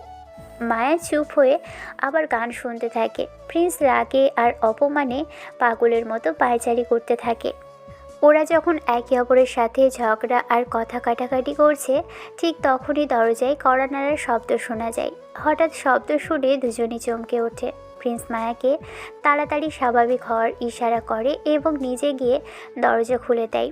দরজায় তাকিয়ে দেখে সাইমা বেগম আর প্রিন্সের বাবা দাঁড়িয়ে আছেন। তাদের চোখে মুখে উদ্বেগের ছাপ। কি ব্যাপার তোমরা? কি রে, তোরা এখনো একই কাপড় পরে আসিস? তোদের বিয়ে হয়ে কয়েক ঘন্টা পার হয়ে গেল, ড্রেস চেঞ্জ করিসনি কেন এখনো? সেটা বড় কথা নয় মা, তোমরা এত রাতে এখানে, কোনো সমস্যা হয়েছে কি? হ্যাঁ বাবা, একটা বিপদ হয়েছে। গ্রাম থেকে কল আসছিল এইমাত্র। তোর নানু অনেক অসুস্থ হয়ে পড়েছে। ডাক্তার বলেছে অবস্থা বেশ গুরুতর। আমাদের এখনই রওনা হতে হবে। তোর বাবা আর আমি এখনই যাচ্ছি। যদি খারাপ কিছু হয়, তোরা না হয় পরে যাস। তোরা এখন বাড়িতেই থাক। আচ্ছা মা, সাবধানে যেও। মায়া বৌমা থাকো, প্রিন্সের খেয়াল রেখো। ও তো একটু জেদি। আর যদি প্রিন্স বেশি বাদরামি করে কিংবা তোমাকে জ্বালায়, তবে ওকে শাস্তি দিবা। আমি তোমাকে সেই পারমিশন দিয়ে গেলাম। জি মা, আপনি চিন্তা করবেন না, সাবধানে যাবেন। ওরা চলে যায়। মায়া দুই চোখ বন্ধ করে গান শুনছিল। প্রিন্স তার বাবা মাকে বিদায় দিয়ে ঘরে ফিরে আসে। কিছু সময় চলে যায়। প্রিন্স কী করছে দেখার জন্য মায়া এক চোখ মেলে তাকায়। দেখে প্রিন্স জানালার ধারে দাঁড়িয়ে ফোনে কারোর সাথে কথা বলছে। মায়ের মনে খটকা লাগে। নিশ্চয়ই ও সেই ক্যাটরিনা কাইফ মার্কা গার্লফ্রেন্ডের সাথে কথা বলছে। মনে একটা অদ্ভুত প্রশ্ন জাগে মায়ার। ক্যাটরিনা কাইফের বয়স তো অনেক হয়েছে। এত নতুন নতুন নায়িকা থাকতে সে ক্যাটরিনার সাথে তুলনা কেন করলো? ওর গার্লফ্রেন্ড কি তাহলে কোনো বয়স্ক মহিলা? হতেও পারে। প্রিন্সের পছন্দ তো আর সাধারণ মানুষের মতো নয়। মায়া ভাবে প্রশ্নটা এখন না করে তোলা থাক, পরে সুযোগ বুঝে জিজ্ঞেস করবে। মায়া অনেক চেষ্টা করছে ঘুমোতে, কিন্তু কিছুতেই চোখে ঘুম আসছে না। বাসর রাত বলে কথা, অথচ এ কেমন বাসর রাত? মায়ের মনে হয় এটাকে বাসর না বলে কালো রাত বলা উচিত। রাত এখন 1টা বাজে। হঠাৎ মায়ের খুব ক্ষুধা লাগে। এটা ওর একটা পুরনো অভ্যেস। খুব রেগে গেলে কিংবা টেনশন হলে মায়ার শুধু খাবার গিলতে থাকে। এখন ওর মেজাজ খারাপ, তাই খাবারের জন্য দাঁত কিরমির করছে। কিন্তু এই নতুন বাড়িতে ফ্রিজ কোথায় সেটা মায়া জানে না। এত রাতে কাউকে খাবারের কথা বললে ব্যাপারটা খুব বাজে দেখাবে। তার চেয়ে বরং নিজের রাগ কমানোর চেষ্টা করে মায়া। ভাবে রাগ কমলে হয়তো খাবারের ইচ্ছেটাও কমে যাবে। কিন্তু রাগ কমানোর চেষ্টা করে কোনো লাভ হচ্ছে না। রাগগুলো সব যেন জেদ করে মায়ের মনে অবরোধ ডেকে বসেছে। মায়া মনে মনে নিজের রাগগুলোকে কয়েকটা ভাগে ভাগ করে ফেলে। এক ভাগ রাগ নিজের মা বাবার প্রতি, যারা তাকে জোর করে এখানে পাঠিয়েছে। এক ভাগ রাগ শ্বশুর শাশুড়ির প্রতি, আর বাকি সবটুকু রাগ এই আখাম্বা জুনিয়র বর প্রিন্সের প্রতি। ভাগ করার পর মায়ের মনটা কিছুটা হালকা লাগে। প্রিন্স ফোন রেখে এসে ধপাস করে বিছানায় শুয়ে পড়ে। মায়া অন্যদিকে সরে গিয়ে ওকে জায়গা করে দেয়। হেডফোনটা খুলে সাইড টেবিলের উপর রাখে মায়া। অনেকক্ষণ নীরব থাকার পর প্রিন্স বলে, শোনেন মায়া সিনিয়র, আমাকে একদম ডিস্টার্ব করবেন না, আমি এখন ঘুমাবো। তোমাকে ডিস্টার্ব করবো কেন? আমার কি খেয়ে দিয়ে কাজ নেই? অজান্তেই হয়তো অধিকার খাটানোর চেষ্টা করতে পারেন, তাই আগেভাগেই ওয়ার্নিং দিয়ে রাখছি। অধিকার খাটানোর ইচ্ছে না থাকলেও এখন করতে পারি, কারণ আমাকে কেউ কিছু নিষেধ করলে সেটার প্রতি আকর্ষণ কয়েক গুণ বেড়ে যায় আমার। আপনার আকর্ষণ এমনিতেই কমে যাবে। আব্বু আম্মু চলে যাক, তখন আমার আসল রূপ আর আকর্ষণ টের পাবেন আপনি। আহারে, কি পরম সৌভাগ্য আমার! তোমার আসল রূপ দেখার জন্য তো আমি মুখেই আছি। সেটা পরেই টের পাবেন। ওরা চলে যাওয়ার পর আপনার এই মুখ আর আমি এক মুহূর্তের জন্য দেখতে চাই না। ওকে, তাহলে আমি না হয় কাল থেকে মুখোশ পরে থাকবো। আমার হাত পা চুল এগুলোও দেখবেন, মুখ দেখার তো দরকার নেই। মায়ের কথা শুনে প্রিন্সের রাগ আরও বাড়তে থাকে। আর অদ্ভুতভাবে মায়ের রাগ কমতে শুরু করে। ব্যাপারটা মায়া নিজেও বুঝতে পারছে না। প্রিন্স হুট করে উঠে বসে বলে, আপনি কি আমাকে শান্তিতে ঘুমাতে দেবেন না, সেটা আগেই বলে দিন। বাসরাতে কি কেউ ঘুমায় নাকি? তুমিই তো বললে বাসরাতে স্পেশাল। বাসর রাতে কুলি মারি আমি। আপনার মতো ঝোঁকরুটে বউ কপালে থাকলে মানুষের ঘুম হারাম হয়ে যায়। তুমি গুলি মারতে পারো? তোমার তো রিভলভার থাকার কথা। যেভাবে গুন্ডামি করে বেড়াও তুমি, থাকলে সেটা আমার মাথায় ঠেকিয়ে ঠুস করে মেরে দাও না। আমি মরে গেলে ডেড বডিটা বাড়ির পেছনের বাগানে লুকিয়ে ফেলবে, সবাইকে বলবে বউ পালিয়েছে। এত শয়তানি বুদ্ধি কোথায় পান আপনি? আপনাকে দেখেই প্রথম দিন বুঝেছিলাম আপনি একটা আস্ত চিংড়ি মাছ। চিংড়ি মাছের মাথায় তো গু থাকে, তাই না? তুমি কি সেটাই বলতে চাচ্ছ? আমাকে রাগাতে আপনার খুব ভালো লাগছে তাই না? মজা পাচ্ছেন আপনি? বিষে বিষে যেমন বিষক্ষয় হয়, তেমনি আমার রাগে তোমার রাগের রাগ ক্ষয় হচ্ছে। শাট আপ, একেবারে চুপ করুন আপনি। মায়া একেবারেই শাট ডাউন হয়ে যায়, বিছানার এক কোণে গুটিসুটি মেরে শুয়ে থাকে। যদিও ওর খুব দুষ্টুমি করতে ইচ্ছে করছে, কিন্তু এখন লক্ষ্মী মেয়ের মতো ঘুমোনোটাই বুদ্ধিমানের কাজ হবে বলে মায়া মনে করে। হঠাৎ আবারও মনে সেই প্রশ্নটা উদয় হয়, প্রিন্সের গার্লফ্রেন্ড কি সত্যি বয়স্ক মহিলা? মায়া আস্তে করে বলে, তুমি কি ঘুমিয়ে গেছো? ঘুমাতে দিচ্ছেন কই? কি হয়েছে এখন? তোমার গার্লফ্রেন্ড কি তোমার চেয়ে বয়স্ক? মানে ক্যাটরিনা কাইফ তো বেশ সিনিয়র। ননসেন্স, ফালতু কথা বন্ধ করে ঘুমান এখন। মায়া আর কিছু বলে না, মনে মনে ভাবে, হায়রে বিয়ের রাত, নিজের বিয়ে নিয়ে কত পরিকল্পনা ছিল, অথচ মা বাবা সব নষ্ট করে দিল। কখন যে মায়া ঘুমিয়ে পড়েছিল তা সে নিজেও জানে না। সকালবেলা মোবাইলের রিংটোনের শব্দে ওর ঘুম ভাঙে। ফোনের স্ক্রিনে দেখে মায়ের কল। হ্যাঁ মো, বলো কেন ফোন দিয়েছো? কিরে, এত বেলা অবধি ঘুমাচ্ছিস কেন? শ্বশুরবাড়িতে কি কেউ এভাবে ঘুমায়? তোমার জামাই এত ভালো যে সারা রাত আমাকে ঘুমাতেই দেয়নি। থাক, বাকিটা আর বললাম না। সব ঠিক আছে তোদের মধ্যে? কিচ্ছু ঠিক নেই আম্মু, তুমি তাড়াতাড়ি এসে আমাকে এখান থেকে নিয়ে যাও। না রে মা, 2 দিন থাক, বেআই সাহেবরা জানাক, পরে আমি গিয়ে তোকে নিয়ে আসবো। ও, আমার তো এখন নতুন মা বাবা হয়েছে, তোমাদের দায়িত্ব তো শেষ। তাহলে কল দিয়েছো কেন মিছিমিছি? রাগ করিস না মা, কয়েকদিন গেলেই সব ঠিক হয়ে যাবে। মায়া কল কেটে দেয়। আজ মায়ের সাথেও ওর কথা বলতে ইচ্ছে করছে না। ফ্রেশ হয়ে মায়া চুপচাপ বসে রইল। ঘরে প্রিন্স নেই। হঠাৎ মায়ের ফোনটা বেজে উঠল। স্ক্রিনে তাকিয়ে দেখে প্রিন্সের মায়ের কল। প্রিন্স ফোন ধরছে না বলে মায়াকে কল করেছে। মায়া রিসিভ করে সালাম দেয়। কেমন আছো মা? আমরা পৌঁছে গেছি। প্রিন্স ফোন ধরলো না, তাই তোমাকে দিলাম। সে কই? দেখছি না, না বলে গেছে বাইরে। আচ্ছা শোনো মা, এই সংসারটা আমরা দুইজন মিলে অনেক কষ্টে আর যত্নে সাজিয়েছি। আমরা আর কয়দিনই বা বাঁচবো? আমাদের আর কোনো ছেলে মেয়ে নাই। এখন তুমি আর প্রিন্সই এসব দেখবা। ওই একটু রাগী, কিন্তু ছেলে হিসেবে অনেক ভালো। ওকে তুমি সামলে রেখো। একটু কষ্ট হলেও সহ্য করো মা, কিন্তু সংসারটা টিকিয়ে রেখো। এমন কথা বলবেন না মা। আমার পাগল ছেলেটাকে একটু দেখে রেখো মা। ওর রাগটাই ওর শত্রু। মায়া কি বলবে বুঝতে পারে না। মায়া ভরসা দিয়ে বলে, আপনারা দোয়া করবেন আমাদের জন্য। মা, তোমার প্রিন্সকে পছন্দ হয়েছে তো? মায়া মনে মনে ভাবে, এই প্রশ্নটা বিয়ের আগে করলে কি হতো? তখন তো কেউ মতামতের দাম দেয়নি, কিন্তু এখন আর সেটা বলতে পারে না। মায়া মৃদু হেসে বলে, তাহলে যাও মা, নাস্তা রেডি করো। নিশ্চয়ই তোমরা এখনো খাওনি। কাল সেই সন্ধ্যাবেলা খেয়েছো, পেটে তো কিছুই নেই। মায়ার কেন জানি খুব মায়া লাগছে এই মানুষটার প্রতি। বিয়ে হতে না হতেই এত মায়া জন্মালো কেন তা মায়া নিজেও জানে না। ওনারা মায়াকে খুব স্নেহ করছে। এদের ছেড়ে যেতে মায়ের খুব কষ্ট হবে। প্রিন্স যদি মেনে নিতে না চায় তবে তো আলাদা হতেই হবে। ভাবতেই মায়ের মন খারাপ হয়ে যায়। মায়া রান্নাঘরে যায়, নাস্তা বানায়। প্রিন্স ফিরে আসে। মায়া নাস্তা নিয়ে রুমে এসে দেখে প্রিন্স চোখ বন্ধ করে আছে। মায়া ভাবছে প্রিন্স আবার ঘুমিয়েছে, ডাকলে আবার রেগে যাবে না তো। 2বার মৃদু স্বরে ডাকতেই প্রিন্স চোখ খুলে তাকায়। কি হয়েছে? নাস্তা নিয়ে এসেছি, খেয়ে নাও তাড়াতাড়ি। প্রিন্স কোনো কথা না বলে উঠে গিয়ে ফ্রেশ হয়ে আসে। মায়া ওর সামনে খাবার এগিয়ে দিতেই প্রিন্স বলে, আপনি এই গরমে শাড়ি পরে আছেন কেন? জামা থাকলে পরে নিন।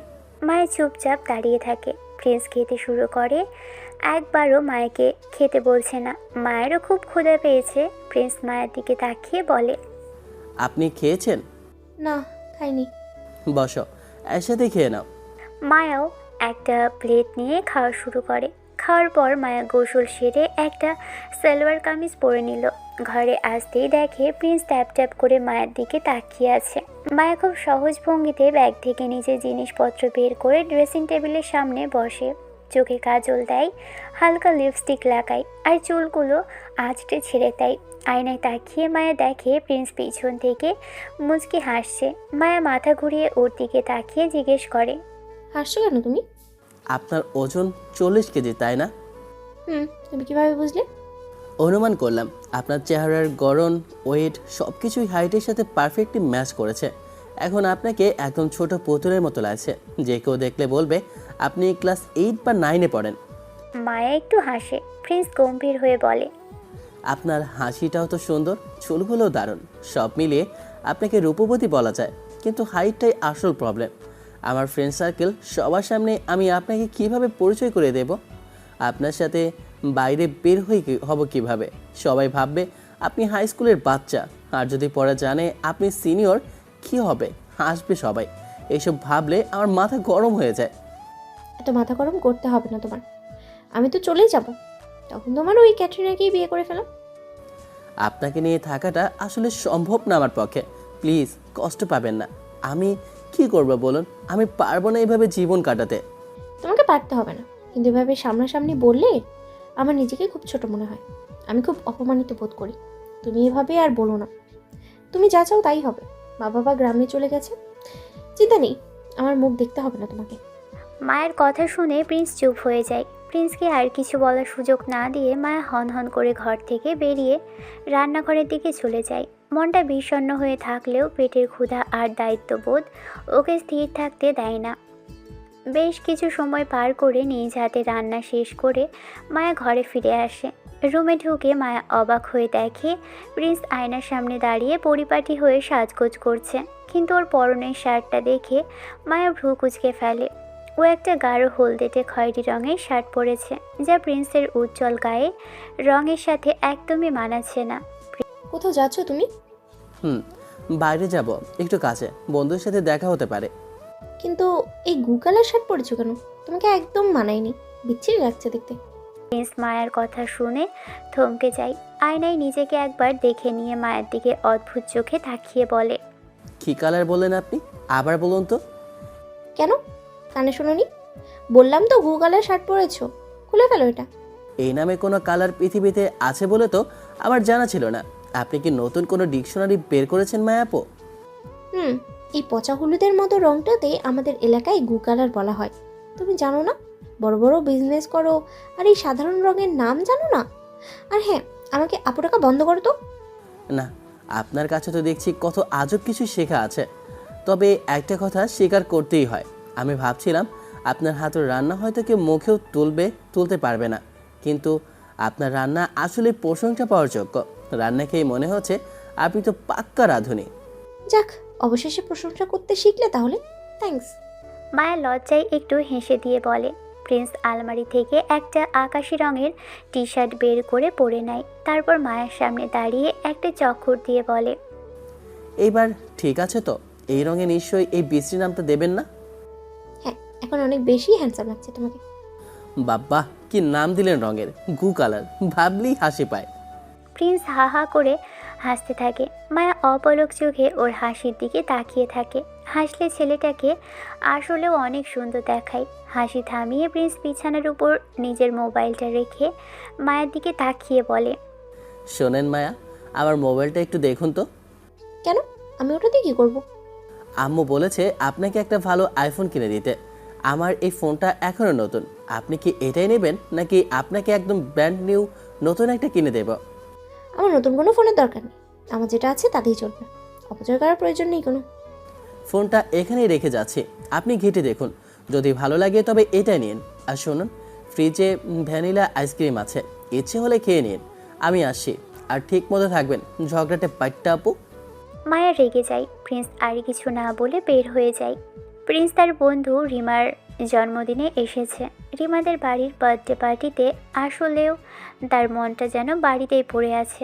মায়াকে ঝগড়াইটা আর খাটো বলে রাগিয়ে দিয়ে আসাটা কি ঠিক হয়েছে ওর? এই কথাটাই বারবার তার মাথায় ঘুরছে। প্রিন্সের বন্ধু রিমারার জন্মদিন, মায়ের সামনে যাকে সে জেলাসির জন্য গার্লফ্রেন্ড হিসেবে পরিচয় দিয়েছিল, বা মায়া যাকে প্রিন্সের ক্যাটরিনা ভাবছে, সেই হলো রিমা। সেই রিমা আসলে তার অনেক পুরনো আর ভালো একজন বন্ধু, কোনো গার্লফ্রেন্ড না। রিমা দেখতে সুন্দরী হলেও প্রিন্সের মনে তার জন্য কোনো প্রেমের জায়গা নেই। প্রিন্স চুপ করে বসে আছে, মিউজিক শুনছে। এমন সময় পার্টির মাঝখানে প্রিন্সের পকেটে থাকা ফোনটা বারবার ভাইব্রেট করতে থাকে। স্ক্রিনে তাকিয়ে দেখে তার আম্মুর কল। সাইমা ওর নানুর খবর আর মায়ের কথা তাকে বলার জন্য বারবার ফোন দিয়েছে, কিন্তু প্রিন্স এতক্ষণ রিসিভ করেনি। তবে ভিতরে মিউজিকে যা শব্দ, তাতে কথা বলা অসম্ভব। প্রিন্স ভাবলো একটু নিরিবিলি জায়গায় গিয়ে মায়ের সাথে কথা বলা দরকার। সে ড্রয়িং রুম পেরিয়ে রিমার বাড়ির পিছনের বাগানটার দিকে পা বাড়ালো। বাগানটা বেশ অন্ধকার। ফোনে কথা বলতে বলতে প্রিন্স বাগানের শেষ মাথায় ঝোপের দিকে এগোতেই হঠাৎ কারো চাপা আর্তনাদ আর ধস্তাধস্তির শব্দ শুনতে পায়। ফোনের ওপাশ থেকে সাইমা বেগম বলছে, শোন, তোর নানুর কন্ডিশন মোটামুটি ঠিক আছে, তবে এখন যেতে পারবো না। মায়ার দিকে ভালো মতো খেয়াল নিস। আর শোন, কী রে প্রিন্স, কথা বলছিস না কেন? মা, আমি একটু পরে ফোন দিচ্ছি, একটা ঝামেলা হয়েছে মনে হয়। ফোনটা পকেটে রেখে প্রিন্স অন্ধকারের দিকে তাকালো। দেখলো রিমার হাত শক্ত করে ধরে আছে সৌরভ নামের একটা বখাটে ছেলে। সৌরভ এলাকার বড়লোকের বখাটে ছেলে হিসেবে পরিচিত। সে রিমাকে আগে অনেকবার প্রপোজ করেছে, কিন্তু রিমা তাকে পাত্তা দেয় না। আজ এসেছে রিমার কাছে। রিমাকে সে এক প্রকার জোর করে দেয়ালের সাথে চেপে ধরেছে। আরে রিমা সোনা, এত ভাব নিচ্ছিস কেন? কতদিন ধরে তোকে চাচ্ছি। আজ তোমার জন্মদিন, আমাকে একটু আদর করতে দাও। আহা, শরীরটা তো বেশ মাখনের মতো। সৌরভ, প্লিজ আমাকে ছাড়ো। তুমি ড্রিঙ্ক করেছো, আমার গায়ে হাত দিও না। বাবা দেখলে কিন্তু তোমার খবর আছে।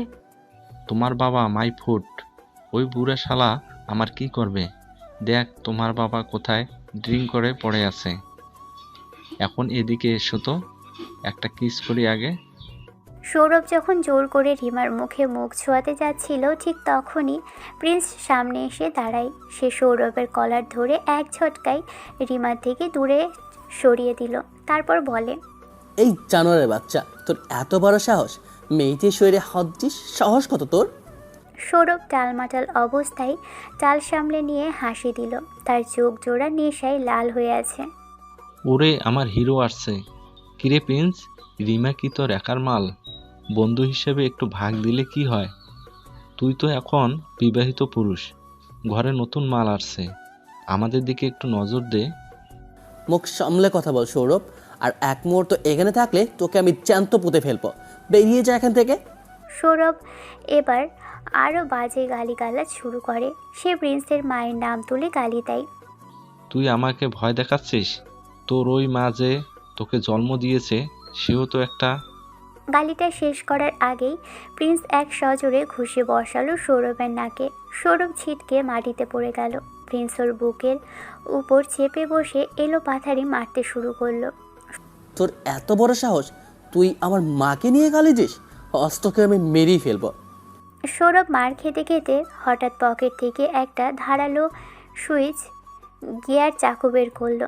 প্রিন্স যখন ওর গলার দিকে হাত বাড়ালো, সৌরভ আচমকা চাকুটা চালিয়ে দিল প্রিন্সের পেটের নিচের অংশে। প্রিন্স যন্ত্রণায় কুকড়ে উঠে সরে গেল।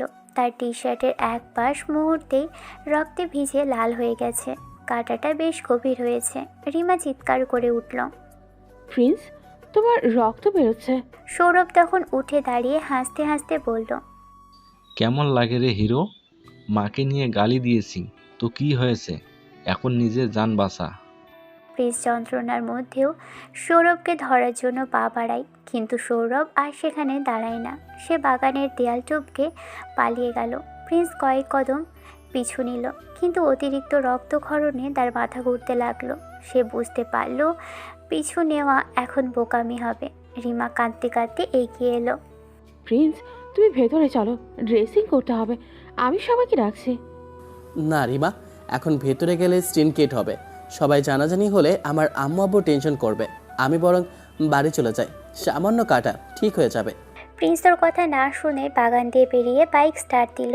রাত গভীর, রাস্তাঘাট একদম জনশূন্য।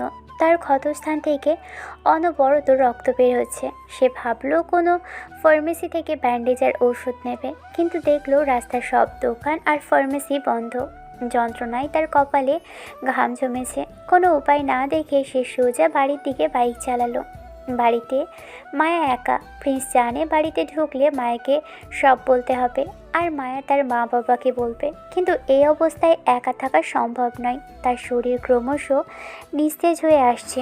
বাড়ির গেটে বাইক রেখে কোনো রকমে টলতে টলতে ভিতরে ঢুকলো প্রিন্স।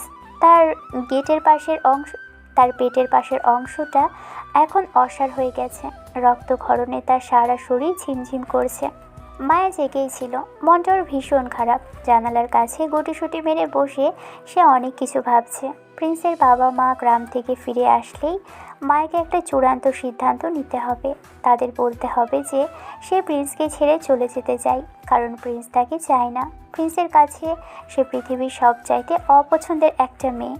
কিন্তু মায়ের মনের গভীরে একটা চিনচিনে ব্যথা অনুভূত হয়। আসলে কি একটা মেয়ের একবার সংসার ভাঙলে সে আর আগের মতো সব ফিরে পায়? সমাজ কি তাকে আগের চোখে দেখে? এই সহজ কথাটা কোনো মেয়েই বুঝতে চায় না। মায়ের চোখের কোণে পানি টলমল করছে, প্রায় বের হবার উপক্রম। ঠিক তখনই দরজায় খুব জোরে কড়া নাড়ার শব্দ শোনা যায়। প্রিন্স তার শরীরের শেষ বিন্দু শক্তি দিয়ে মায়ের নাম ধরে জোরে একটা ডাক দেয়। মায়া চমকে ওঠে। প্রিন্স ফিরে এসেছে। মায়া, মায়া, দরজা খোলো। ডাক শুনেই মায়া এক মুহূর্ত দেরি না করে দৌড়ে নিচে যায়। ছিটকিনিটা সরিয়ে দরজা খুলে দিতেই প্রিন্স মায়ের উপর ভারসাম্য হারিয়ে ধপাস করে পড়ে যায়। প্রিন্স অনেক লম্বা আর চওড়া হয়, মায়া তার ভার সামলাতে পারে না। ফলে দুজনেই মেঝের উপর ঠাস করে পড়ে যায়। প্রিন্সের এমন অবস্থা দেখে মায়া প্রথমে কিছুই বুঝতে পারে না। সে ভাবছে প্রিন্স হয়তো নেশা করে এসেছে। কিন্তু এখন সে প্রিন্সকে নিজের উপর থেকে সরাতে চায়। তখন তার হাতে কেমন যেন আঠালো পানি পানি ভাব থাকে। মায়া কোনো মতে নিচ থেকে নিজের হাতটা তুলে চোখের সামনে আনে। হাতের দিকে তাকাতেই তার কলিজা শুকিয়ে যায়। তার পুরো হাত টকটকে লাল রক্তে ভেজা। মায়া চিৎকার করে ওঠে আর আপ্রাণ চেষ্টা করে প্রিন্সকে টেনে তুলে ধরার। কোনো মতে ঘরের ভিতরে বিছানায় নিয়ে যায়। কি হলো তোমার? তুমি তুমি কি ঠিক আছো? কিভাবে হলো এরকম রক্তারক্তি কাণ্ড? কোথায় ছিলে এতক্ষণ? কোনো ডাক্তার দেখোনি কেন এখনো? ও খোদা, এত রক্ত বের হচ্ছে! আমি কি মা বাবাকে এখনই কল করবো? প্রিন্স বিছানায় শুয়ে পরে যন্ত্রণায় কুঁকিয়ে ওঠে। সে পেটের ক্ষতস্থানে হাত দিয়ে ঢুলু ঢুলু চোখে মায়ের দিকে তাকায়। মায়ের হাতটা সে শক্ত করে নিজের হাতের মুঠোয় নিয়ে বলে, না, মা বাবাকে একদম কল করবেন না, খবরদার জানাবেন না তাদের। ওনারা এমনিতেই নানুকে নিয়ে টেনশনের ভেতরে আছে। বেশি জানাজানি হলে ওনারা আরও চিন্তা করবে, অসুস্থ হয়ে পড়বে। আমি ঠিক হয়ে যাব, আপনি চিন্তা করবেন না। কিভাবে ঠিক হবে? কি বলছো এসব পাগলের মতো? আল্লাহ, কতখানি গভীর হয়ে কেটেছে তোমার পেট! দেখি জামাটা খুলো তো, আমি নিজে তোমার ড্রেসিং করে দিচ্ছি। ভয় পেও না। কোথায় কি ব্যান্ডেজ আর ওষুধ আছে আমাকে বলো দ্রুত। পারবেন আপনি, অনেক রক্ত দেখেছেন। কিন্তু ড্রেসিং টেবিলের নিচের ড্রয়ারে সব ফার্স্ট এড বক্স রাখা আছে, ওখানেই সব পাবেন। কেন পারবো না? আমি সব জানি। শোনো, আমি পড়াশোনার পাশাপাশি নার্সিংয়ের একটা কোর্সও শিখেছিলাম। এখন এসব কথা রাখো, তুমি আগে তোমার জামাটা খুলো তো। ড্রেসিংয়ের সরঞ্জামগুলো আনতে গজ, তুলা, অ্যান্টিসেপটিক আর ব্যান্ডেজ নিয়ে সে দ্রুত বিছানার পাশে ফিরে আসে। প্রিন্স যন্ত্রণায় কুঁকড়ে আছে। সে নিজের টি শার্ট খোলার অবস্থায় নেই। মায়া অত্যন্ত যত্নের সাথে প্রিন্সের শরীরে রক্তে ভেজা টি শার্টটা খুলে দিল। জামা খুলতেই মায়া এক মুহূর্তের জন্য থমকে যায়। সে অবাক হয়ে অপলক চোখে প্রিন্সের সুঠাম শরীরের দিকে তাকিয়ে থাকে। খালি গায়ে প্রিন্সের শরীরের প্রতিটি সুগঠিত পেশি আর খাঁজ মায়াকে কেমন যেন এক অদ্ভুত আকর্ষণে আচ্ছন্ন করে ফেলে। এত লম্বা আর সুন্দর দেহাবয়ব সে আগে কখনো এত কাছ থেকে দেখেনি। তবে পরক্ষণেই নিজের মনকে শাসন করে সে, কাজে মন দেয়। মায়া বুঝতে পারে এখন আকর্ষণ নয়, সেবার সময়। সে অতি সাবধানে ক্ষতস্থান পরিষ্কার করতে শুরু করে। প্রিন্স যন্ত্রণায় মায়ার হাতটা খামচে ধরে। একটু সহ্য করো, আমি জানি খুব লাগছে, কিন্তু এই ময়লা রক্ত পরিষ্কার না করলে ইনফেকশন হয়ে যাবে। কে করেছে এই কাজ শুনি? কোনো শয়তান তোমাকে এইভাবে চাকু মেরেছে? তুমি কি কোনো মারামারিতে জড়িয়েছিলে? সৌরভ নামের একটা ছেলে রিমার সাথে বেয়াদবি করছিল, আমি ঠেকাতে গিয়েছিলাম। ছেলেটা আমার মাকে নিয়ে খুব বাজেভাবে গালি দিচ্ছিল। মায়া, আমি সহ্য করতে পারিনি। সেটা কি আর আমি জানি না? তুমি তো হিরো সাজার সুযোগ ছাড়ো না, কিন্তু নিজের খেয়াল রাখতে পারো না। যদি আজ বড় কিছু হয়েছে তো? এই যে খাটো বলে আমাকে এত গালি দাও, আমি না থাকলে এই মাঝ রাতে কে তোমাকে দেখতে শুনি? আর এক মিনিট, রিমাকে? ওই ক্যাটরিনা কাইফ নাকি? প্রিন্স কিছু বলে না, তবে মায়া থেমে নেই। মায়া খুব দক্ষ হাতে ড্রেসিং শেষ করে। মেডিসিনও ছিল সেখানে। মেডিসিন খাইয়ে দেয় আপাতত। এরপর সে ভেজা তোয়াল দিয়ে প্রিন্সের সারা শরীর থেকে রক্ত মুছে দেয়। প্রিন্স যেন মায়ের স্পর্শে কিছুটা শান্ত অনুভব করে। থাকো এখন, আমি তোমার জন্য কিছু গরম খাবার নিয়ে আসি, তুমি একটু অপেক্ষা করো। এত কষ্ট করতে হবে না। মায়া আর দেরি করে না, রান্নাঘর থেকে গরম স্যুপ আর হালকা কিছু খাবার তৈরি করে আনে। এরপর প্রিন্সের কাছে এসে বলে, নাও, এই স্যুপটাকে খেয়ে নাও। অনেক রক্ত বের হয়েছে তোমার শরীর থেকে। শক্তি না পেলে তো কাল সকালে অজ্ঞান হয়ে যাবে। আমাকে অনেক বেশি ভয় পাইয়ে দিয়েছিলে তুমি আজ। মায়া চামচ দিয়ে ফু দিয়ে দিয়ে প্রিন্সকে স্যুপ খাইয়ে দেয়। প্রিন্স এক দৃষ্টিতে মায়া ভরা মুখের দিকে তাকিয়ে থাকে। তার মনে হয় এই মেয়েটার উচ্চতা হয়তো কম, কিন্তু এর মনের গভীরতা অনেক বেশি। আপনি এত ভালো কেন মায়া? আমি তো আপনাকে সারাদিন শুধু অপমানই করি, অথচ আপনি এখন আমার জন্য সারা রাত জেগে কষ্ট করছেন। বাজে কথা বলো না তো, আমি বড়, আমার দায়িত্ব আছে। আর তাছাড়া আমি তোমার বিবাহিত স্ত্রী। তুমি আমাকে মানো কিংবা না মানো, আমি তো তোমাকে মাঝপথে ফেলে দিতে পারি না। তুমি লম্বা হলে কী হবে? তোমার বুদ্ধি তো দেখি একদম হাঁটুতেই নেই। এত বড় একটা কাণ্ড ঘটিয়ে ডাক্তার না দেখিয়ে বাড়িতে চলে এলো। ফার্মেসি সব বন্ধ ছিল মায়া আপু, আর আমার কেন যেন মনে হচ্ছিল বাড়িতে আপনার কাছে ফিরলে আমি নিরাপদ থাকবো। যত সব ঢঙের কথা। এখন একদম চুপচাপ শুয়ে থাকো, নড়াচড়া করবে না একদম। আমি এখানেই আছি তোমার পাশে। প্রিন্স মায়ের ছোট হাতটা নিজের বড় হাতের তালুতে শক্ত করে ধরে রাখে।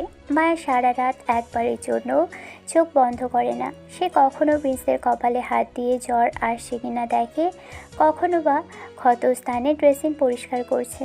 প্রিন্স মায়ের হাতের উপর মাথা রেখে একসময় ঘুমিয়ে পড়ে। মায়া তার দিকে তাকিয়ে দীর্ঘশ্বাস ফেলে মনে মনে বলে, এত সুন্দর মানুষটা কেন আমাকে একটু ভালোবাসতে পারে না? কেন সে শুধু আমার খাটো হওয়াটাকেই বড় করে দেখে? সারা রাত সেবা করতে করতে মায়া অসংখ্য কথা বলে প্রিন্সের কানে কানে। সে বলে তার ছোটবেলার কথা, তার একাকিত্বের কথা। প্রিন্স ঘুমের ঘোরেও মায়ের হাতের বাঁধন শিথিল করে না, আর মায়া সারা রাত জেগে থাকে প্রিন্সের জন্য। পরের দিন সকাল হয়। সকালে যখন সূর্য জানালার পর্দা ভেদ করে ঘরে এসে পড়ে, মায়ের চোখে তখনও একরাশ ক্লান্তি। সারা রাত জেগে প্রিন্সের সেবা করার কারণে তার শরীর ভেঙে আসছে। প্রিন্সের জ্বর আসছিল মাঝরাতে, এখন অনেকটাই কম। সে ঘুমোচ্ছে। মায়া রান্নাঘরে গিয়ে প্রিন্সের জন্য নাস্তা তৈরি করতে শুরু করে। ঠিক এমন সময় কলিং বেল বেজে ওঠে। মায়া রান্না সেরে দরজার কাছে যায়। দরজা খুলতেই মায়া দেখে সামনে বেশ সুন্দরী মেয়ে দাঁড়িয়ে। স্লিভলেস টপস আর জিন্স পরা মেয়েটার পরনে গায়ের রং বেশ ফর্সা, মায়ের মতোই, আর মায়ের চেয়ে অন্তত এক মাথায় বেশি লম্বা। মায়া বুঝতে পারে এই সেই প্রিন্সেস ক্যাটরিনা। প্রিন্সেস সেই গার্লফ্রেন্ড হবে। কাকে খুঁজছেন আপনি? প্রিন্স কোথায়? ও কাল রাতে সৌরভের সাথে যা করেছে, আমার তো টেনশনে ঘুম আসেনি। ও কি এখন ঘরে? সাইড দিন তো, আমি ভেতরে যাব। মায়া কিছু বলার আগেই রিমা বাড়ির ভিতরে ঢুকে পড়ে। তারপর সোজা প্রিন্সের রুমে আসলো। মায়া একটা দীর্ঘশ্বাস ফেলে পিছন পিছন ঘরে আসে। প্রিন্স তখন সবে চোখ মেলেছে। রিমাকে দেখে তার মুখে একটা হাসির রেখা ফুটে ওঠে। প্রিন্স কেমন আছো? কি অবস্থা করেছো নিজে? ওই শয়তানটা তোমাকে চাকু মারো আর তুমি আমার সাথে দেখা না করেই চলে এলে। জানো আমি কতটা ভয় পেয়েছিলাম। আরে রিমা, তুমি এত সকালে? শান্ত হও, আমি এখন একদম ঠিক আছে। সামান্য একটু কেটেছে তো, কি আর হবে? সামান্য কথা বলছো? আমি এখন তোমাকে ধরে পেটাবো। কেন হিরো সাজতে গিয়েছিলে তুমি? সৌরভ যে একটা জানোয়ার সেটা জানো না? আমি তোমাকে কতবার বারণ করেছি ওর সামনে না যেতে। এখন তোমার কিছু হলে আমি কি করতাম? আরে বাবা, আমার কিছুই হতো না। আর তাছাড়া কালকে আমাকে অনেক সেবা করেছে। ওই যে দেখছো মায়াকে, উনি কাল সারা রাত আমার সেবা করেছে। একদম প্রফেশনাল নার্সদের মতো ব্যান্ডেজ করে দিয়েছে। রিমা এবার মায়ের দিকে তাকায়। সে মায়াকে উপর নিচ ভালো করে লক্ষ্য করে। ও তো এই নি ও তোমার সেই বউ? কি রে প্রিন্স, তোর রুচি তো জানতাম খুব হাই লেভেলের। এই পিচ্চি বাচ্চাটাকে কোত্থেকে ধরে আনলি? হাই স্কুলের বাচ্চাকে বিয়ে করি? বাহ, দারুণ তো। ও তো তোর বুক পর্যন্ত পৌঁছায় না ঠিক মতো। সাইমা আন্টি কি কোনো কিন্ডার গার্ডেন থেকে ধরে এনে বিয়ে দিয়েছে নাকি? মায়ের কথাগুলো শুনে স্তম্ভিত হয়ে যায়। তার বুকের ভিতরটা অপমানে ফেটে যেতে চাইছে। সে প্রিন্সের দিকে তাকায়, আশা করেছিল প্রিন্স হয়তো রিমাকে থামাবে, কিন্তু প্রিন্স উল্টো হাসি মুখে রিমার কথায় তাল মেলায়।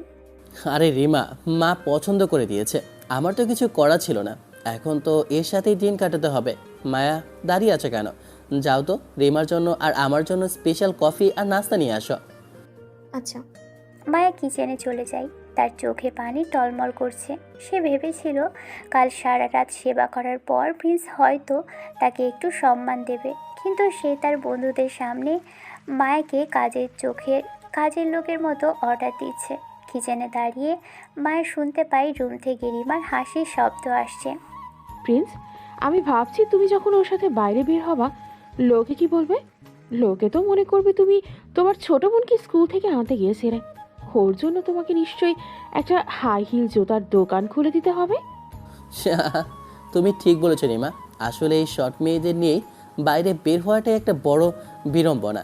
কাল ওর ওপর পড়ার পর যে আমার নিচে একদম চিপকে ছিল। এই হাইট নিয়ে কেউ সংসার করে বলো? মায়া নাস্তার ট্রে নিয়ে রুমে ঢোকে। তার হাত কাঁপছে। সে ট্রেটা রাখে। এই যে খুকি, তোমার নাম জানো কি? ও হ্যাঁ, মায়া। শোনো মায়া, প্রিন্স হলো একেবারে স্টাইলিশ একটা ছেলে। ওর পাশে তো ক্যাটরিনা কাইফদের মানায়। তুমি একটু সাবধানে থেকো, পাছে লোকে তোমাকে আবার ওর নার্সারির ছোট বোন না মনে করে।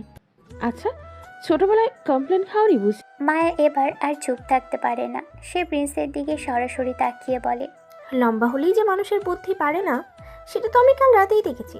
লম্বা খাম্বা হয়েও তো কাল রাতে হাসপাতালে না গিয়ে এক লাফে কাঁপতে কাঁপতে বাড়িতে এসেছিলে। তখন তো এই পিচ্চিমনিটাকেই তোমাকে সামলাতে হয়েছে। তোমার এই ক্যাটরিনা কাইফ তো তখন সৌরভের ভয়ে কান্নাকাটি করছিল। তোমার সাহস তো কম নয়, তুমি আমাকে নিয়ে মজা করছো। প্রিন্স, তুমি দেখছো তোমার বউ কিভাবে কথা বলছে আমার সাথে? মায়া, কথা বেশি বলছেন আপনি। গেস্টের সাথে কিভাবে কথা বলতে হয় সেটা শিখেননি? আপনি জানতো এখান থেকে। আর এক কাপ কফি বানিয়ে নিয়ে আসুন। আমার কাজ শেষ, তুমি তোমার লম্বা বন্ধুদের সাথে গল্প করো, আমি আর আসছি না। মায়া দ্রুত ঘর থেকে বেরিয়ে পাশের রুমে চলে যায়। সে দরজা লাগিয়ে ফুপিয়ে কাঁদতে শুরু করে।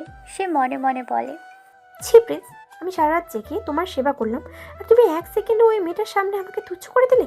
শুধু খাটো বলেই কি আমার কোনো সম্মান নেই? ওদিকে ড্রয়িং রুমে প্রিন্স আর রিমা তখনও হাসাহাসি করছে। প্রিন্স, মায়া তো একদম বাচ্চা মনে হয়। ও কি তোমার সাথে কখনো বাহিরে গেছে?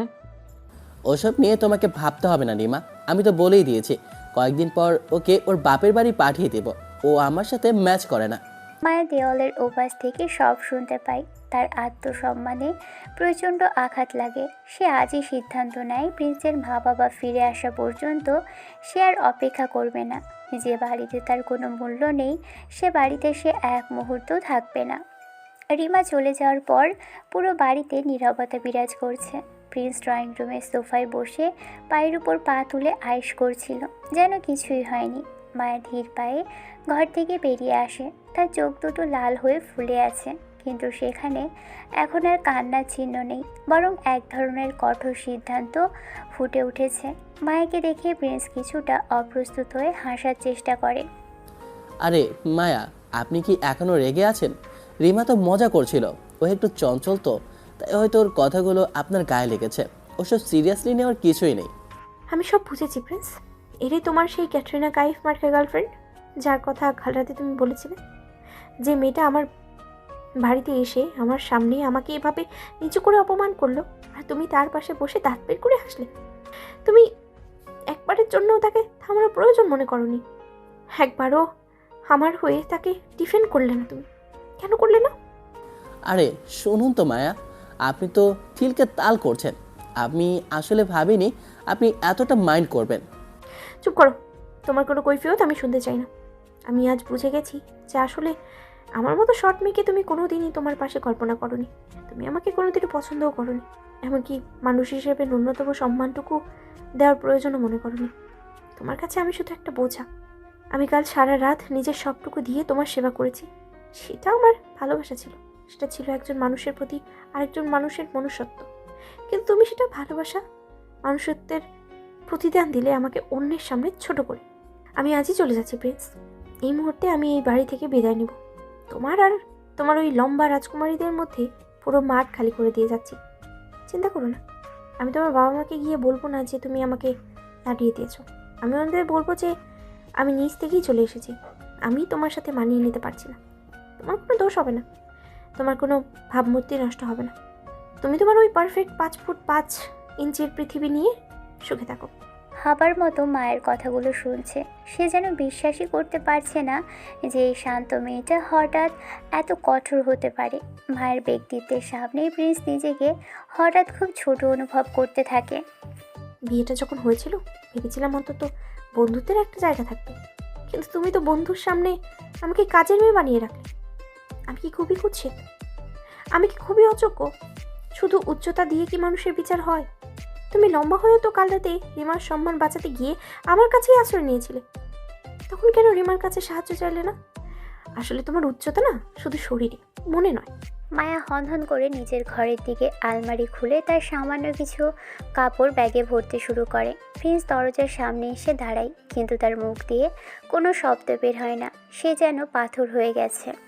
মায়া, আপনি কি সত্যিই চলে যাবেন? আম্মু জানলে কিন্তু।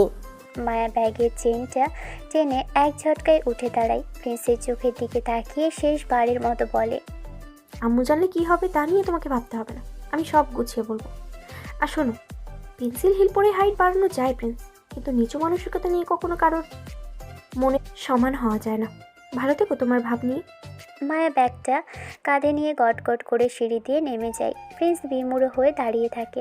ঘরটা হঠাৎ করেই কেমন যেন শূন্য আর খা খা করতে শুরু করেছে। তার মনে হচ্ছে সে হয়তো মায়াকে নয়, নিজের জীবনের সবচাইতে দামি আর মায়াবী কিছু একটাকে আজ চিরতরে হারিয়ে ফেলল। 2 দিন কেটে গেছে। মায়ের জন্য এই 2 দিন যেন 2 যুগ। নিজের ঘরে জানালার পাশে বসে সে কাঁদছে। নিজেকে খুব সামলানোর চেষ্টা করেও পারছে না। মায়া অবাক হয়ে ভাবছে যে ছেলেটা তাকে সারাক্ষণ খাটু আর বাটুল বলে অপমান করলো, যে ছেলেটা বন্ধুর সামনে তাকে ছোট করলো, সে প্রিন্সের জন্যই তার মন কেন এত পড়ছে। আসলে ঝগড়া করতে করতে আর ওই এক রাতে সেবা করতে গিয়ে প্রিন্স কখন যে মায়ের মনের কোণে জায়গা করে নিয়েছে তা মায়া নিজেও বুঝতে পারেনি। মায়া বারবার নিজের চোখের পানি মুছে বিড়বিড় করে বলছে, ভেতর ছেলেটাকে কেন মনে পড়ছে আমার? ও তো এখন ওই ক্যাটরিনাকে নিয়ে খুব সুখেই আছে। ওদিকে প্রিন্সের অবস্থা আরও শোচনীয়। মায়া চলে যাওয়ার পর থেকে গোটা বাড়িটা যেন নিশ্চুপ হয়ে গেছে। মায়ের চেঁচামেচি, রান্নাঘরে টুংটাং শব্দ আর আড়ালে করা দুষ্টুমিগুলো প্রিন্স খুব মিস করছে।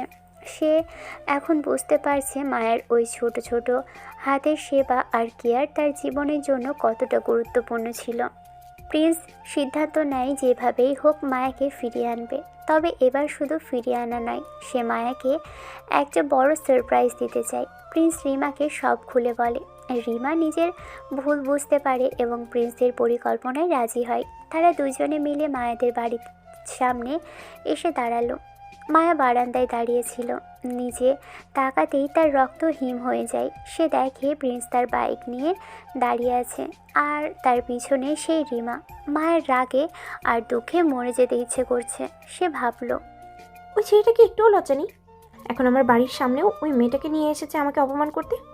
মায়া নিচে নেমে আসে, তার চোখ মুখ লাল হয়ে আছে। তুমি তুমি এখানে কেন এসেছো? আবার অপমান করতে? আর কি বাকি আছে? আমার বাবা মার সামনে কি এখন আমাকে ছোট করতে চাও? যাও তো, চলে যাও এখান থেকে।